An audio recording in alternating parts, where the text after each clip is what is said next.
Well, sure enough, there it went, and now I don't. Sure enough, there it went. Now I don't know how to flip it around. So anyway, I'm going to go back to talking more about some of these questions. Let's see, Roger B. Peterson, I'm stocking fairway largemouth bass in Missouri other than feeding them at the same time every day. Is there a better or a different way to feed train them? You know what? You're not going to feed train those bass. Ain't going to happen. A few of them, unless they're coming from the fish hatchery, feed train. If they're coming from the fish hatchery, then they will. Let's see here. Holy cow, I think I'm looking at the wrong thing here. Woo-wee. This is weird, folks. You know what? I'm just going to talk about raising trophy bass. So, and you know what? When we load this to YouTube, there's going to be a part 1 and a part 2 going on. So bear with me on this, because I've just about figured it out that I think I'm not managing my dadgum iPhone storage. I think that's what's killing me here. And I haven't figured out how to handle that yet. So I got to get rid of a bunch of videos and things off my iPhone or buy more storage, one or the other. So, all right, I do want to spend a little bit of time. I think I'm going to go for about another 15 minutes. So this will be part 2 on YouTube of tonight's broadcast. My apologies. I hate it when this happens because we get this stuff going and, you know, we're rocking and rolling pretty good, and then all of a sudden it disappears. So, anyway, here's the deal. Trophy bass, with the lakes that I'm managing over there west of Jacksboro, Texas, helping that landowner, he is all in. He and his son are avid anglers. I mean, when they're not fishing their lake, they're fishing a public lake or something.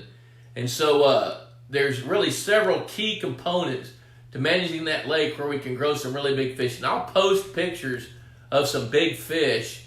And I didn't take a lot of pictures today because I was busy handling fish. But I'll post some pictures and show you guys a little bit about what happened today. So trying to grow trophy bass, you got several things. First of all, you got to have great genetics. If you don't have great genetics, you can have the best food chain in the world, and the fish's genetics is going to dictate how big it gets if they've got all the food. But if you've got great genetics and you've got, you know, all the elements of the food chain and superior habitat, you're going to stand a better chance at growing some big fish. But if you're not actively culling and selectively harvesting fish, you're not going to grow the biggest bass you can grow.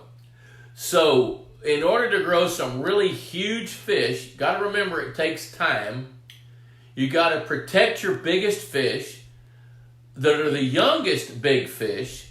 You got to give them all the food they can eat. Now what this guy does is he supplementally stocks rainbow trout in the winter. He handpicks 9 to 12 inch rainbow trout, and we know that he's got 60 to 70 bass 5 pounds or bigger at least in that 13, 14 acre lake. So he buys rainbow trout at $4 a pound or whatever, $5 a pound, $6 a pound. Are the right size to feed that size class of his bass. So there was really two jobs that we had to do. Job 1, early on with that lake, was to get as many bass at least 17 and a half inches long and bigger. That's hard to do because 17 and a half inches long, the bass are knocking on the door of 3 pounds apiece. At 3 pounds, they're big enough to eat 9, 10, 11, and 12 inch largemouth bass that tend to dominate a fishery, you know, because that's what bass do. They tend to overcrowd.